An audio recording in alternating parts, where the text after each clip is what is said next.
नाशिक जिल्हा बँकेसंदर्भात आरोप प्रत्यारोप सुरू झालेत। या प्रकरणी माजी उपमुख्यमंत्री छगन भुजबळांनी जोरदार हल्लाबोल केला। सर्वपक्षीय नेत्यांवर त्यांनी बँक बुडवल्याचा आरोप केला। मात्र माणिकराव कोकाटेंनी तात्काळ पलटवार केला। भुजबळांचा बँकेबाबत गैरसमज झाल्याचं त्यांनी स्पष्ट केलंय। कोकाटेंच्या मते बँक सर्वपक्षीय नेत्यांनी नव्हे तर चुकीच्या पद्धतीने वाटप झालेल्या कर्जांमुळे बुडाली। तर या उत्तरावरून भुजबळ त्यांच्यावर भडकल्याचं पाहायला मिळालं। नाशिक जिल्ह्याची ही जी बँक जी आहे ही एकेकाळी महाराष्ट्रातली नव्हे हिंदुस्थानमधली दुसऱ्या क्रमांकाची बँक होती आणि एवढा मोठा प्लान होता शेतकऱ्यांच्या कर्जाचा, देशामध्ये दुसरा क्रमांक।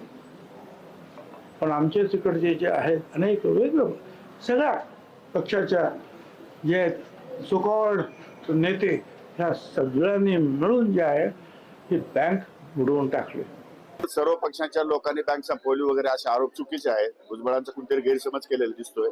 असं काही झालेलं नाही। कुठल्याही राजकीय पुढाऱ्याकडे बँकेचं कर्ज येणं नाही। बँक त्यांनी बुडवली असं म्हणता येणार नाही। काही गोष्टीमध्ये चुकीचे निर्णय किंवा अनावश्यक या ठिकाणी कर्ज वाटप या ठिकाणी झालेलं आहे। तेवढ्या एका गोष्टीमुळे कर्ज वसूल न झाल्यामुळे बँक अडचणीत आलेली आहे। ठीक आहे, माझा नेहमीच गैरसमज होतो। त्यांचा समज चांगला आहे ना, होऊ द्या। त्यांना म्हणा की अगोदर ही बँक कोणी बुडवली काय त्याची आपल्याला तर माहिती असेल तर सांगा ना, कशा रीतीने बुडवली गेली ती। 1 नंबरची बँक होती महाराष्ट्रातली आणि देशातली 2 नंबर।